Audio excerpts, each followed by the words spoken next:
podjela na odeljenja koja sad postoji, privreda i društvene djelatnosti, urbanizam, nego malo drugčija organizacija, efikasnija, a jedno od odeljenja koje je planirano novo bilo bi odjeljenje za investicije i razvoj, kako sam ga ja zamislio, i tu bi se našlo nekoliko visoko obrazovanih ljudi, pomiješano iskustvo i mladost, oni ljudi koji mogu brodu donijeti investicije, pare, narodski rečeno pare, i dovesti nekog da uloži svoje pare.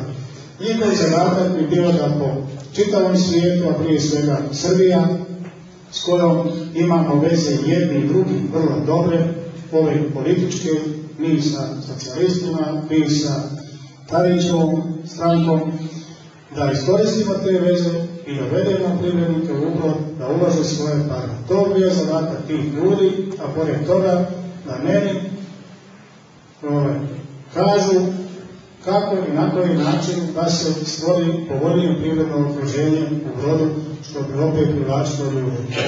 Ima još mogućnosti za te stvari, jedna od njih je recimo i angažovanje para naših ljudi koji rade po inostranstvu, koji su odselili i nemaju želju da se vrate ovdje gdje su rođeni. Oni vole i Brod i ova naša sela, ali se teško odlučuju da svoje pare ulože ovamo, jer ambijent odbija, oni vide da je to nered, korupcija. Tu moramo stvoriti uslove da oni prihvate, odnosno da ih ubijedimo, da se nešto promijenilo, da su okolnosti bolje i da vrijedi i da im se isplati uložiti te svoje pare. To što donosi pare je vrlo bitno, jer sva ova ostala priča nema takvu snagu ako mi ne budemo imali pare. Nećemo moći trošiti, a da ne zaradimo. Dakle, moramo zarađivati. Opština i na tom planu mora i može uraditi nešto.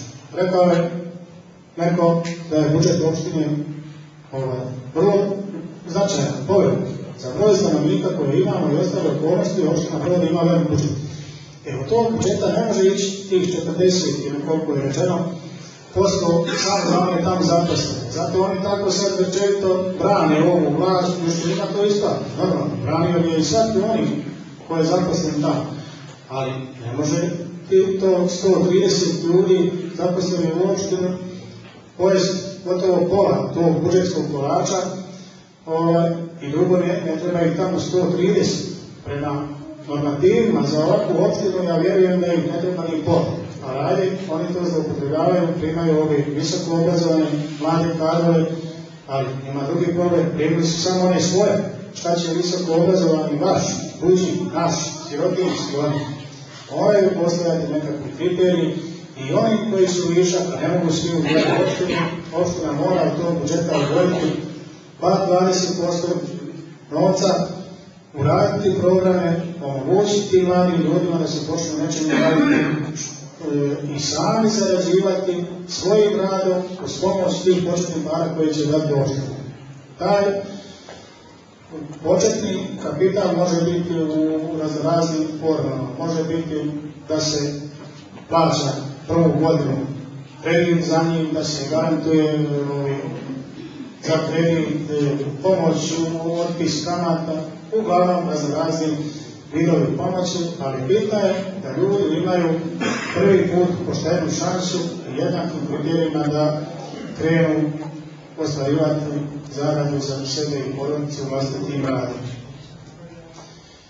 Ima još niz stvari o kojima bi nam mogao pričati, ono što je zamišljeno i o čemu ima viziju, ali evo svodit ću to kraju uz još samo napomenu, obzirom da je ovo jedna seoska mjesna zajednica, ono što namjerava vezano za mjesne zajednice. Mi sad imamo situaciju da načelniki ljudi iz uprave mjesnim zajednicama daju onako bez nekakvih kriterija pošteni, pa mjesna zajednica gdje je predsjednik savjeta, njihov čovjek dobije nešto da radi, onaj gdje nije, on ne dobije ili teško dobije, ga ucijenjuje da dobije, a i tamo gdje je njihov čovjek, uglavnom kriteriji su neprimjereni, da dobije, da gradi ono što građanima možda i nije najpotrebnije.